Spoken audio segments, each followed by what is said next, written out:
Picture this. You spent months planning the perfect cruise, new luggage, excursions booked, flights timed to the hour. You finally reach the terminal, passport ready, excitement high. Then a gate agent frowns at your paperwork and says the last words any traveler wants to hear.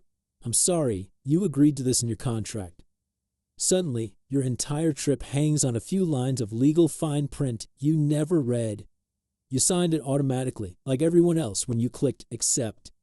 Hidden in that 10,000-word cruise ticket contract are clauses that can legally deny refunds, shift your itinerary, even change your cabin after sailing, and it's all perfectly allowed.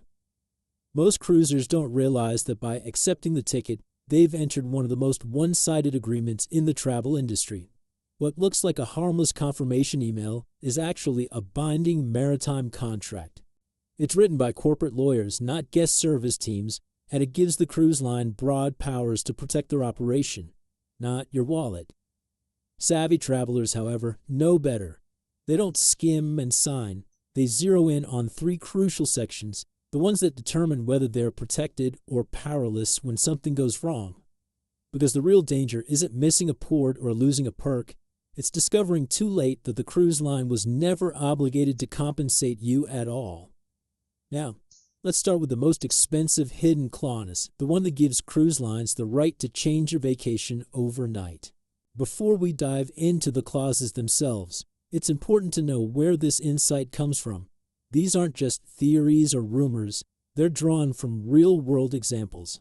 In the U.S., cases like Carnival Corp versus Shoot set legal precedent on how cruise line contracts are enforced, showing that courts often side with the lines when passengers overlook fine print. Cruise Critic and other travel forums are filled with verified complaints from 2025 where travelers lost hundreds or even thousands because they missed a tiny but critical clause. Policy updates from major lines like Royal Caribbean and NCL reinforce these rules, and the language in their current contracts reflects the changes for 2025 bookings. This video is not legal advice, but insider guidance based on what these contracts actually say. By the end, you'll know exactly which words and sections to search for before clicking accept on any cruise ticket, giving you the knowledge to protect your vacation, your wallet, and your peace of mind. You'll also learn simple, proactive steps that most travelers ignore, steps that separate those who pay thousands in hidden fees from those who sail worry-free.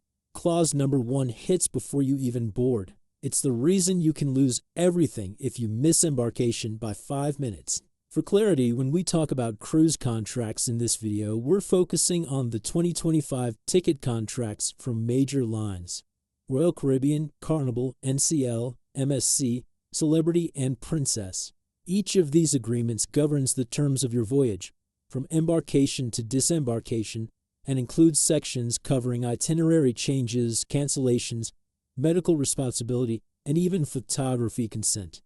Luxury and river cruises operate under separate contracts with their own unique clauses, so some of these tips won't apply outside mainstream ocean cruises. These contracts dictate nearly every aspect of your experience on board. They set rules for your rights and obligations, clarify the line's liability limits, and define what counts as acceptable behavior or documentation. Families and first-time cruisers should pay attention to these core protections, while solo travelers and guests with mobility or accessibility needs need to review emergency, cabin, and service clauses carefully to avoid unpleasant surprises.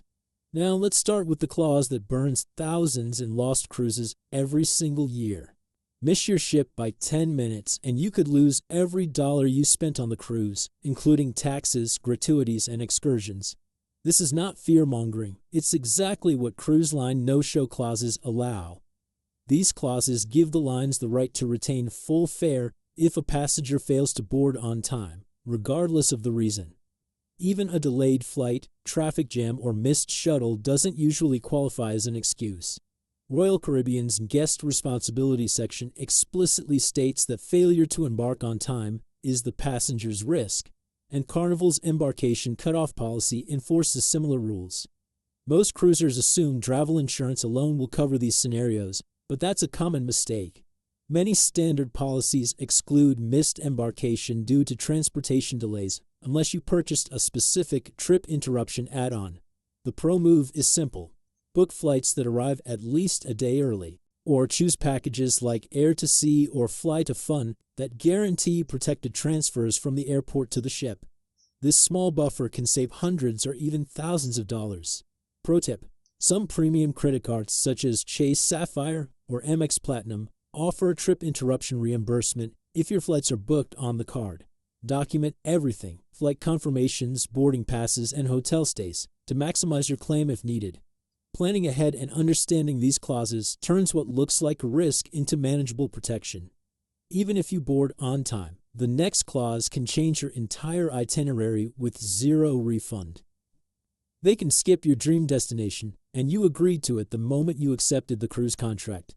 Most lines include explicit language granting them the right to change routes, ports, or timing without issuing a refund, citing reasons like weather, safety, or operational needs. The typical phrasing reads something like, carrier lay substitute or omit ports for any reason, leaving passengers with little legal recourse. In practice, this means a Caribbean cruise could suddenly skip a favorite island, or a Mediterranean itinerary could reroute entirely, as happened on several MSC and NCL sailings in 2025. Many passengers react instinctively. They protest, call guest relations, or demand compensation. While understandable, this often yields little beyond polite apologies. Savvy cruises handle it differently. They check in advance which lines offer voluntary onboard credits or goodwill gestures for missed ports. Princess Cruises, for instance, frequently issues $50 onboard credits for certain port changes, while Celebrity's policy sometimes compensates passengers with dining or spot credits when itinerary adjustments are unavoidable. The goal isn't to fight the clause, it's to use the line's own goodwill programs proactively. Contrast framing matters. Most passengers view itinerary changes as a loss, but informed travelers recognize the clauses as manageable risk, mitigated by pre-knowledge and loyalty perks. Families, solo travelers, and couples alike should document expected ports and verify credit policies before sailing, as this ensures smoother compensation if adjustments occur. Understanding this clause prevents disappointment when your dream port vanishes without notice. But even if the ship sails perfectly, one clause can still hit you in your sleep, literally. The ship's doctor isn't your doctor, and the cruise contract makes that crystal clear. Most lines explicitly state that onboard medical staff are independent contractors. This legal distinction means the cruise line itself is generally not responsible for malpractice, misdiagnosis, or errors in emergency care. In other words, the professional you see in the ship's clinic is working under their own license, not as an employee of the cruise line. MSC and NCL updated their 2025 contracts to make it even more explicit. Passengers assume all risks related to medical care, effectively limiting the line's liability. Many travelers assume that because the ship provides a doctor, the cruise line is accountable for outcomes. That assumption can be costly if a serious incident occurs. The smarter approach is to verify your travel insurance covers shipboard medical treatment and medical evacuation up to $100,000 or more. Some policies also cover pre-existing conditions if disclosed in advance. Pro cruisers don't rely solely on the onboard clinic. They prepare with supplemental coverage and confirm evacuation benefits, particularly for remote ports or itineraries far from major hospitals. Premium lines such as Celebrity and Holland America occasionally provide evacuation coverage within 150 miles of shore, but this is the exception rather than the rule. Knowing these details ahead of time prevents unpleasant surprises and ensures you can make informed decisions about excursions, shore activities, and onboard participation. Families, solo travelers, and accessibility-focused guests should pay special attention to mobility and medical clauses. Being aware of medical liability is critical because your next clause hits your wallet directly, and most cruisers don't see it until their card statement arrives. Did you know your onboard card allows the cruise line to charge your credit account even after you've returned home? Every major line requires passengers to provide a card for pre-authorization at embarkation and reserves the right to post additional charges up to 30 days after disembarkation. These charges can include cabin damages, minibar usage, missing towels, or even incidental fees not fully processed on board. Carnival's contract explicitly states guests acknowledge charges may be posted after voyage, leaving little room for dispute if the line identifies a problem later. A common mistake is using a debit card or cash account for onboard purchases. That approach can lock in funds or create headaches if disputes arise, as debit protections are generally weaker than credit cards. The pro move is to use a credit card with strong dispute rights, keep all receipts, and take a screenshot of your final folio before leaving the ship. This provides a paper trail to contest any unexpected post-cruise charges.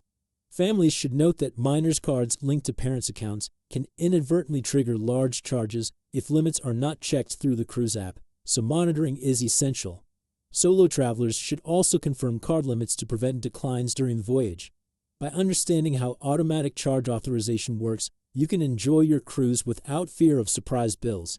Documentation and careful card selection put control back in your hands. Clause number 5 doesn't hit your card, it hits your voice when you try to complain. Ever think you could sue your cruise line? You can't, at least not the way you probably imagine. Almost all major cruise contracts include mandatory arbitration clauses, specifying that any disputes must be resolved through private arbitration, often in Miami, rather than through courts in your home jurisdiction. At the same time, they require passengers to waive the right to join class action lawsuits, effectively preventing large-scale legal challenges. Carnival Corp v. Shoot is a landmark case that illustrates how courts uphold these agreements, confirming that signing the contract limits passengers' legal options. Current 2025 contracts reinforce this approach, making arbitration the default path for nearly every dispute. Many passengers react instinctively. They call guest relations, write emails, or try to escalate through corporate channels. While this can sometimes result in minor goodwill credits, it rarely overturns the legal limits imposed by the contract. The pro move is understanding your options before a problem arises. For disputes under roughly $10,000, small claims courts in your home country may still allow you to file, depending on local rules and whether the cruise line is registered to accept service. This approach bypasses the lengthy arbitration process while staying within legal boundaries. Pro tip: if you booked and paid with certain premium credit cards like American Express or Visa, their dispute departments occasionally override arbitration limits for billing errors, giving you additional leverage without stepping into arbitration. Families, solo travelers, and seasoned cruisers alike should be aware of these limits, as they affect compensation for everything from charges to itinerary changes. But not every hidden clause is about risk. Some quietly limit what you're allowed to bring. Yes, they can open your luggage, and they do.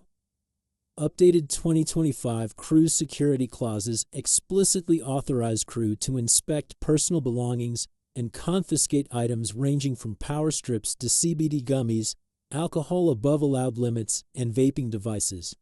These rules apply regardless of what TSA or airport security allows, and assuming otherwise is a common mistake that can turn a smooth embarkation into a stressful encounter. MSC and Carnival updated their prohibited items lists early in 2025, tightening restrictions on alcohol, vape products, and certain electronics, reflecting a broader industry trend towards stricter onboard safety compliance. Savvy travelers always check the current banned items list for their specific line before packing. Doing so avoids surprises and ensures you can adjust purchases or storage ahead of time. Crew will often hold confiscated items in secure storage until debarkation, but failure to comply can escalate to denied boarding or additional penalties, particularly for first-time cruisers or families traveling with minors. Solo travelers and accessibility-focused guests should pay a special attention to medical devices and batteries, confirming that documentation or approvals are in place. Contrast matters. Most passengers assume personal luggage is untouchable, but informed cruisers treat packing as part of risk management. Reviewing prohibited items, limiting carry-ons with sensitive or restricted goods, and keeping documentation for permitted medications or devices provides peace of mind and smoother boarding. Evidence for each line's rules is available in their 2025 Prohibited Items PDFs, which outline allowances, storage, and exceptions in clear language. Your cruise contract doesn't follow your country's laws, it follows the ship's flag. Most major lines specify that any disputes are governed by the maritime law of the country where the ship is registered, commonly the Bahamas, Panama, or Malta. This means US, UK, Canadian, or Australian consumer protections often do not apply in the way passengers assume. Royal Caribbean and NCL, for example, operate under the Bahamas flag, while MSC ships sail under Malta's jurisdiction. These provisions affect everything from refunds and itinerary disputes to liability claims and onboard incidents. Most cruisers assume that national laws automatically protect them, but that assumption can be costly. The pro move is to secure travel insurance with cancel for any reason coverage, which can bypass some of these jurisdictional limits and provide recourse that the contract itself cannot offer. In addition, travelers should understand that regulations such as the ADA apply only partially under maritime law, meaning accessibility rights may be more limited on board than they are on land. Solo travelers, families with mobility needs, and passengers relying on accessibility accommodations should confirm both the line's policies and the insurance coverage before booking. Contrast helps. Most passengers ignore governing law clauses until a problem arises, but informed cruisers incorporate this knowledge into planning. This includes knowing how to file claims, which offices can receive service, and how the line may handle disputes outside of its home jurisdiction. Being proactive transforms what could be a legal trap into manageable risk, giving passengers greater confidence in the cruise choices. So, what can you actually do to protect yourself before clicking I agree? If even one of these clauses surprised you, congratulations, you're already ahead of 90% of cruisers who never read the fine print. Take a moment to think about which clause caught you off guard the most and share it in the comments so others can learn from your experience. Subscribing now ensures you won't miss upcoming exposés, including next week's deep dive into the cruise insurance fine print that no one explains, where we break down what policies actually cover and what they won't. Keep paying attention because the final sections reveal exactly how to turn these clauses to your advantage. Let's wrap up with how to beat the contract game entirely by using it in your favor. The contract protects them unless you can prove what you were told. That's the reality every savvy cruiser must accept. The most powerful way to defend yourself is to build what I call a paper trail armor. Start by taking screenshots of every booking page, cabin type, location, included amenities, and total price. Save all pre-cruise emails confirming perks like dining packages, drink inclusions, or ashore excursions. Record the dates, times, and names of anyone you speak to on the phone. Under FTC rules and general consumer protections, having this documented proof can make the difference between a denied claim and a full refund. The common mistake is trusting verbal assurances or assuming marketing materials override the contract. The pro move is to treat your booking like a mini contract archive. Every message, every confirmation, every promotional claim should be preserved in a folder labeled by cruise and date. Booking through a certified travel agent adds a bonus layer of protection. Agents often retain supplier documentation rights and can secure refunds or adjustments that individual passengers might not be able to pursue alone. Different personas benefit from tailored documentation strategies. Families should photograph kids' club rules and onboard activity disclaimers, which often hide liability clauses. Solo travelers need to note shared cabin liability sections and any clauses impacting single occupancy. Everyone should read the entire agreement clause carefully. This language overrides any marketing promises unless you can prove them. By systematically documenting everything, you create a shield against surprises, avoid costly misunderstandings, and gain leverage if disputes arise. This approach turns what appears to be a rigid, one-sided contract into a manageable, navigable agreement. The goal is simple: transform potential vulnerability into informed confidence, giving you both peace of mind and practical protection. So let's recap what fine print can truly cost and how to turn awareness into savings. By now, you've learned the 7 hidden clauses that determine whether your cruise experience protects you or punishes you. From the no-show trap and itinerary substitutions to medical liability, automatic charges, arbitration waivers, prohibited items, and governing law, each section of the contract carries the power to impact your wallet, your plans, and your peace of mind. Understanding these clauses doesn't just prevent losses, it gives you leverage. Smart cruisers don't ignore the fine print, they use it strategically, plan ahead, and create documentation shields that turn potential pitfalls into manageable risk. Remember, knowledge is power. By reading, recording, and planning around these clauses, you gain control over situations that would otherwise catch most passengers off guard. Families, solo travelers, and first-time cruisers all benefit from this proactive approach, ensuring that your vacation is protected no matter what surprises arise on board. Up next, we'll break down cruise insurance exclusions, the 2025 changes that decide whether you get paid or denied if something goes wrong. Don't fear the fine print, master it, and you sail with confidence.